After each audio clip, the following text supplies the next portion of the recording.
Okay, special edition, special information.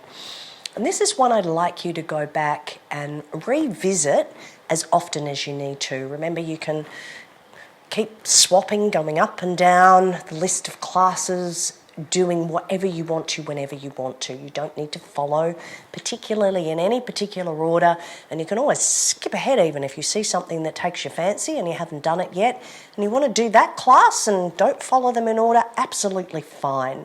No problems at all. So today is all about breathing. I have 3 different types of breathing exercises to give you today. They all have a different purpose, they all have a different function. Okay, so the first breathing exercise we're going to do is to help with your sleep. I know one thing that happens as we get older is sometimes our sleep isn't as good as what it used to be. Sometimes it can be because we're not as active as we used to be with our body and our brain. And because we're not wearing it out enough during the day, we just find we just don't need as much sleep as what we used to need.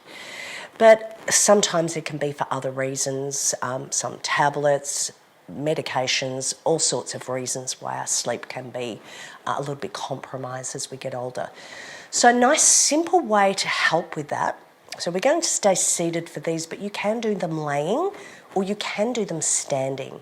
So whatever you think is better for you. I'll do my best to explain this. So before you join me, I'd like you to watch and listen just for a second and then we'll do it all together. So the first thing you're going to do is you're going to close one nostril. So I'm going to sound a little odd, but I'm going to use 2 hands so that you can clearly see what nostril I'm using. But when you're doing it yourself, you can just swap between the thumb and the finger as you're closing a nostril off. But if I do that, 1, it covers my mouth, 2, it covers the bottom part of my face and you can't see what I'm doing. So for the purpose of the video, I'll use 2 separate fingers to close off either nostril as I'm going through. So what we're going to do, I'm going to close one nostril. I'm going to breathe in through the open nostril for a count of 4. So 1, 2, 3, 4, and then I'm going to hold for 4. 1, 2, 3, 4. Breathe out for 4. 1, 2, 3, 4. Hold for 4. Then I'm going to breathe in for 4. Hold for 4. Breathe out for 4. Hold for 4. And then breathe in for 4. So when you first start, you'll just take that breath in through the one nostril, hold for 4, then out through the nostril, holding for 4, in for 4, hold for 4, out for 4. So we're going up and down. So you're breathing out and in and out and in with a hold at the top. And as we're either breathing out or in out of each nostril. So we won't do this for too long. We'll just get the pattern in the brain. So cover one nostril and let's start the process. So let's breathe in that nostril, hold, change, breathe out, hold, in, hold, out, hold, in, hold, out, hold, in, hold, out, hold, in, hold, and out. There's no specified period of time to do that breathing. So this is sleep breathing. I suggest you do it in bed before as you're going to bed. So as you lay down, do that breathing. Great results. I'm getting great feedback from that sleep breathing to help with the sleep, waking up in the middle of the night, rather than laying there thinking about things that you can do nothing about, nothing you can do while you're in bed, apart from think about it. It's not going to be very helpful to your sleep. So rather than doing that, go through that nice relaxing breathing. It's used in some yoga, it's used in some forms of meditation as well. And it's just to relax the body, to get that nice deep breath going in the body. The next one I'm going to show you is for the health of your lungs. So for those of you that, actually for all of us, as we get older, what happens is we get super tight through our diaphragm. Now, your diaphragm is second in importance to health of your heart. I bet most of you didn't know that. So it's heart, diaphragm. We would have thought maybe it was a lung. But if you think about it this way, if you are tight through your diaphragm, how is your lung meant to expand to its full capacity if your rib cage can't move? So as we get older and we do more sitting and we tend to get that in that rounded position way more often. We get tight through the chest, as I've explained many times before. We get loose in the back muscles, which means we get that rounded shoulder look like this. And then what do you think happens to the ribs? That's all coming in. We're squashing that lung in when we're sitting and standing in that position. And you find yourself slouching in the couch like that often. Do you think you can get a deep breath in that position? No, you can't. So what we're doing here is we're training the diaphragm to open up, to really open up to its full capacity, and we're teaching it to stretch, to allow more room for the lung to expand. So what we're going to do with this one, we're going to take 4 deep breaths in through the nose in 4 layers. We are not going to breathe out in between those 4 breaths. So we're going to take a little breath in and hold, little breath in and hold, little breath in and hold, and another little breath in. And then we're going to hold that breath for as long as we physically can whilst we are patting our diaphragm. Now, I can't pat up here because my microphone is there, so I can't do that. But you're going to pat your whole area of your lung and your diaphragm, all around here, little pats. And you're going to do that and hold the breath for as long as you physically can until your brain says, no, I'm at my limit. When your brain says, no, I've got to breathe out, I want you to bring the body weight forward through the legs and breathe out down to the floor through your mouth. All right, so let's do that together. Relax the arms in the lap. So you're going to take 4 breaths in, 4 increments of breath. Do not breathe out in between, all through the nose. No mouth breathing. Until we breathe out at the end, then we force that air out of the mouth. So let's go. So breathe in. In. In. Last one. In.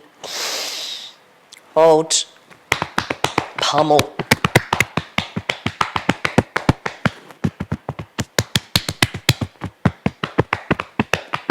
As long as you can.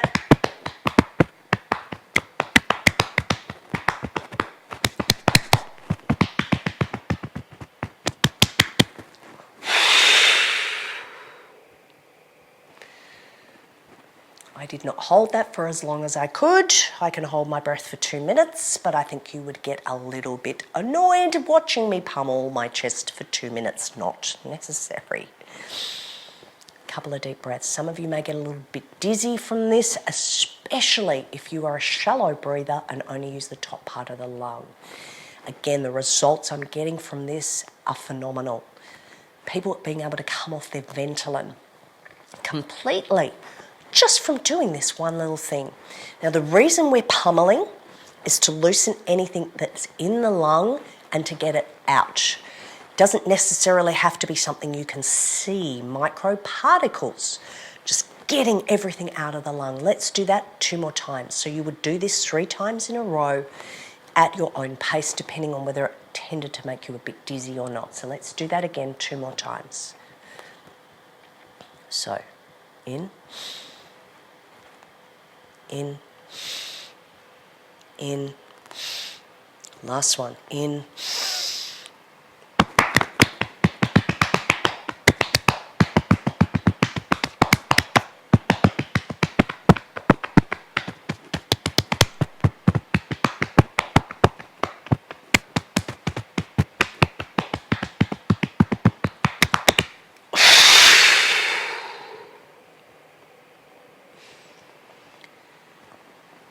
So at home, you would do that for as long as you physically can, making the diaphragm hold the biggest breath you can for as long as you can, keeping that diaphragm all pushed out. One more time. If you're dizzy and you're not ready to do another one, just take a seat and stay where you are.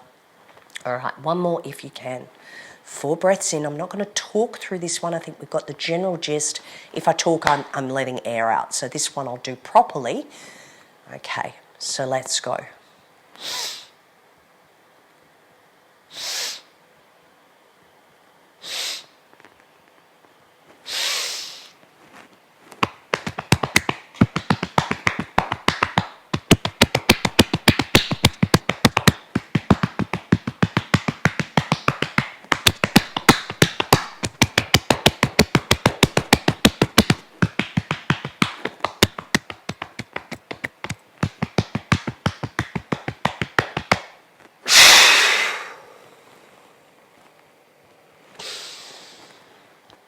Make some of you cough. May make some of you cough. If you were a smoker in your previous life, you need to keep your lungs healthy. So many older adults end up with lung issues. It can be simply prevented by making sure that we are able to get the oxygen in that we need to do our daily business. So many of my people are finding that they're getting more energy just from doing this one thing once a day. Is it not worth you taking a couple of minutes to see if this is going to make a difference to how you feel? Some of what we feel is because we're not getting enough oxygen into our body. Take a deep breath in now. Most of you should go, wow, okay, so that's what it's like to take a deep breath. Okay, yeah, I can take a deeper breath in now than I've been able to for a very long time. Your body needs oxygen. It needs the muscles in the diaphragm to be able to expand and contract. Again, we spend so much time sitting in that forward position, standing in that forward position, and we wonder why we don't feel so good. A little bit lack of energy. So that was the second one I wanted to give you. The third one I want to give you is all about a daily breathing exercise. It's just a daily breathing exercise. Now, you can stand for this one if you would like to. Completely up to you. I'm going to stay seated, but this daily one you can do wherever you happen to be. It's not quite as obvious as the 2 that we just did. So with this one, we're going to take a breath for count 4. So we're going to breathe in for 4, and then we're going to breathe out for longer. So we want to breathe out for a count of 6. So we're going to breathe in for a count of 4, then we're going to breathe out for longer through the nose, so in through the nose and out through the nose for a count of 6. So in theory, you're pushing out more air than what you're taking in with each breath. Now we're going to do three different hand positions as we're going through this. So the first hand position that we want is on the belly. So hip bones are here. Have the hand just inside the hip bone, just on your tummy there. So we're going to do 3 with the hands on the tummy. So let's breathe in for a count of 4. In and out through the nose. In for 4. Out for 6.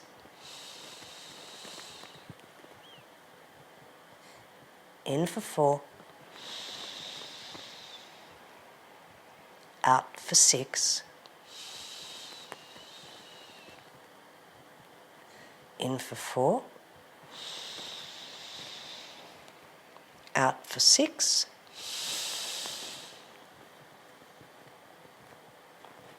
Good. So you may have found you really need to force through the nose a little bit more air. You might feel a little heady, completely normal. Hands on the rib cage now. So 3 of each. 3 positions, 3 times. Now, I want you to feel what's going on as you expand the lung. So breathe in for 4. Out for 6.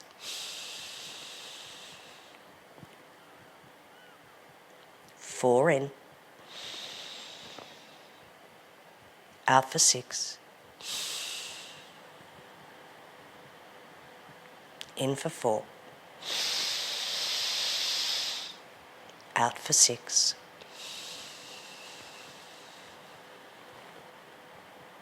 And relax. Hand position 3. Chest back. When you are breathing out, when you are you're pushing the breath out through the nose, I want you to think about pushing the air out of the back of the body. It's just an imaginary thing. Clearly you can't, but it's just an image. So hand on the back, hand on the front. 3. So let's take those 4 breaths in. Out for 6. In for 4. Out for 6. In for 4. And out for 6. And relax those arms. Daily breathing. So twice in the morning, twice midday, twice in the evening, or once in the evening, up to you. So if you can do that, just honing in on your body and those breaths, slowing things down.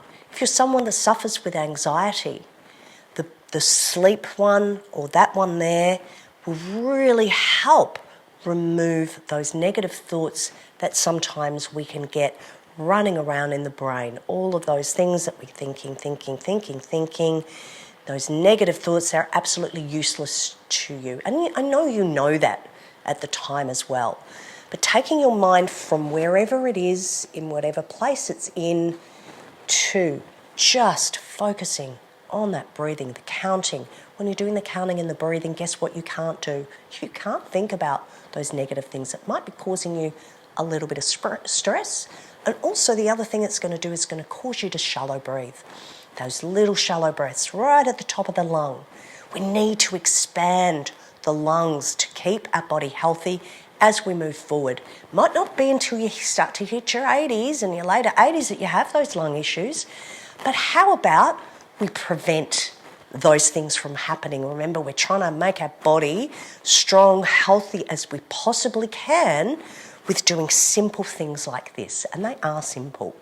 So brain, now we're going to add in, breathing, and now we're going to add in a little bit of brain. Brain. So just something silly. So sit halfway on your chair. Lift up your right leg. It may look like I'm lifting my left, but it's my right. So lift up your right leg. Start to draw a clockwise circle with your leg. So clockwise circle with the leg. It doesn't have to be big, but you need to go slow. So slow clockwise circle with the leg. Take your right arm. Now what I want you to do, I want you to draw the number 6. So keep the leg going clockwise. Finish off the 6. Oh, a lot of you, your leg went that way. Wee, over it went.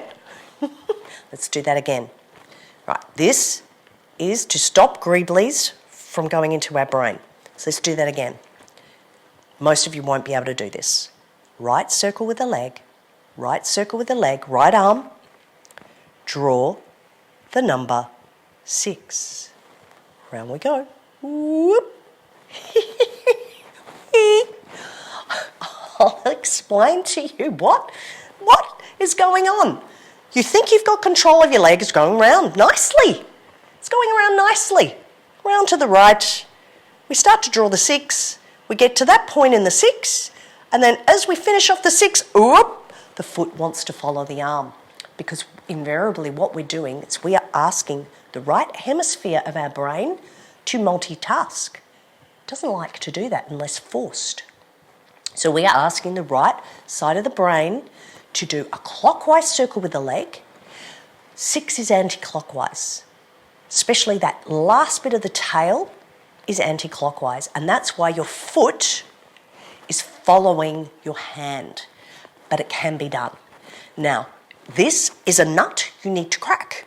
This is a game you need to play with yourself, someone else, often, and I can tell you what, it's a laugh. But the key to doing it is to slow it right down. You need to slow that leg down. Slow it down. If you do it fast, it won't work. You won't be able to do it. Get the 6. Get your finger, draw the 6. Watch your hand, watch your finger. You've got to watch the hand, watch the finger. Force the leg to go around while you finish the 6. Once you've done it, as you can see, I can actually do it quite easily, but that's only because I've programmed this. I did it, I did it, I did it, I did it, I did it, until I could do it. Couldn't do it to begin with. Every time I did it, my leg just whizzed off to the side. But if you can crack that nut, what you're doing is you are expanding what your brain can do. And this is what we need to do as we get older. We need to challenge the brain with different things like the games we play with the balls and the other bits and pieces that we do and the body movements, getting that brain activated. Most of you are retired now, which means you don't use your brain as you used to in your working life. We now need to replace that with something else to get the stimulation in the brain. Now that is hard. Even kids can't do that one. Great game to play with your grandkids. It's a laugh. Once you've mastered it on one side, then you go to the other side. You can go to the other side and do it with the other leg. Easier, it'll probably be easier on one side than it is the other. Start with the side that's the hardest. Crack that nut first. And then you can do the opposite. So what you can do is a left circle with the leg and then draw a clockwise arm with your arm. Draw a clockwise circle with the arm. So whatever you're doing it on the same side. Opposite arm, opposite leg doesn't work because you're using two separate hemispheres of the brain. We want the body to do two tasks on one side of the brain is what we really invariably want it to do. I've got some other ones, but that will do for today. So I hope you enjoyed that. Remember, you can come back and watch this session whenever you want to. So when you want to recap on the breathing, come back to this session. It's only a short one. Come back to this session and just watch it whenever you want to. You can add it on to another session. Well, I hope you enjoyed that. You're already sitting, but I'd like you to take a drink at least and wait to see what is coming up next.